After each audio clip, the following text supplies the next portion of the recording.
Ahí lo tenemos al árbitro principal que está leyendo la tarjeta, que ahora vamos a ir a esos elementos. Y atrás están los ayudantes de árbitro que están controlando diversas cuestiones del juego.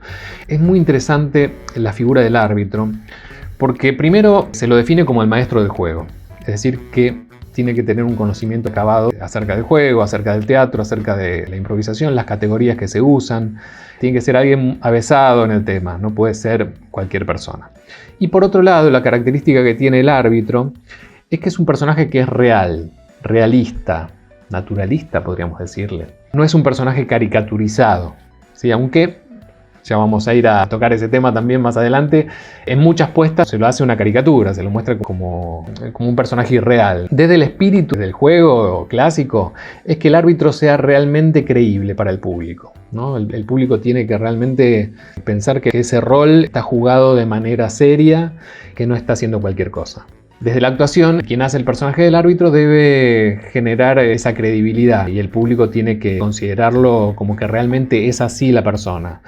Obviamente y evidentemente en el fondo está jugando un personaje, pero es un personaje invisible casi, ¿sí? Casi imperceptible por el público. El público tiene que creer que esto realmente es así. Por otro lado, las faltas que cobran son reales, ¿sí? Ahí viene la parte deportiva. Las faltas que cobra el árbitro no son inventadas, son faltas reales. Y la explicación que da de las faltas que cobra, vamos a ver de qué manera, es real también. O sea, son cosas que suceden realmente. Como se está improvisando, se cometen errores. Y el error en este formato, el match de improvisación, es parte de la cosa. En general, en muchos formatos de improvisación el error forma parte. Pero en este caso, el error es pedagógico y el error es usado dentro del formato, ya que se lo considera falta, se lo considera como un foul en fútbol, ¿no? Se lo considera como es un elemento deportivo. Un error en una improvisación es un elemento deportivo que va a perjudicar al equipo que lo cometió. Por eso les decía que no es un deporte común, aunque podríamos entrar en la discusión de ver si realmente hay algo que tiene que ver con lo ético dentro del fútbol o dentro del rugby o dentro de cualquier otro deporte. En este caso sí hay un elemento ético muy importante, muy fundamental, que es tratar de cumplir las reglas de la improvisación. O sea que para que la improvisación funcione y salga bien, tiene que tener determinadas pautas que deben cumplirse, ¿sí? Que ya vamos a ver más adelante dentro de lo que podamos, porque realmente es un panorama bastante extenso, pero vamos a ver algunas particularidades. Pero en principio les digo esto, les digo que la técnica tiene que estar presente y cuando se falla en algo técnico, el árbitro va a cobrar la falta. Y hay faltas que son formales, que tienen que ver con la forma del juego, y hay faltas que son técnicas de la improvisación. Bien, pasemos al siguiente elemento. Me quedé mucho con el árbitro, ¿eh? Músico. Bueno, hay un músico que en el ideal de los casos está en vivo y acompaña las improvisaciones y los momentos improvisados dentro de las improvisaciones y fuera de las improvisaciones. En general, dentro del match clásico no se trabaja con música dentro de la improvisación, salvo en algún estilo o categoría que sea especialmente con música o cantada. Entonces ahí sí el músico interviene dentro de la improvisación. Pero en general el músico es parte, en el match clásico, es parte del ceremonial, ¿sí? No está interviniendo todo el tiempo. Entonces cuando aparece una categoría con música, realmente ese elemento es realzado y es muy, muy agradecido por el público cuando aparece.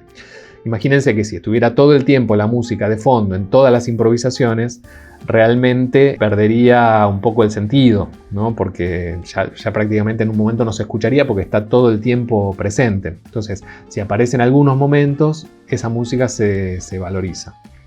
Bien, siguiente elemento, el público.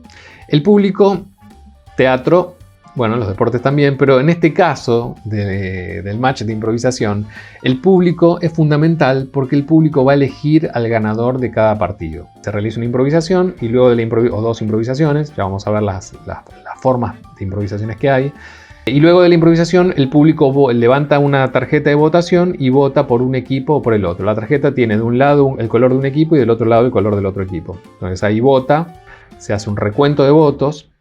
En ese sentido es un juego democrático. Si hay una mayoría aplastante, digamos, el árbitro se da cuenta a simple vista y da la mayoría para el equipo que tiene la mayoría. Y en caso de que esté muy parejo, se hace el recuento de votos y se cuenta voto por voto. Ahí los ayudantes del árbitro cumplen también ese rol, que es entrar a la cancha, a la pista de juego, a la patinoire, y ahí hacen el recuento de votos uno por uno. y entonces después se da el resultado. Equipo tal, tanta cantidad de votos, equipo tal, tanta cantidad de votos, punto para el equipo tal. El que gana se lleva un punto, un gol, y así se van sumando.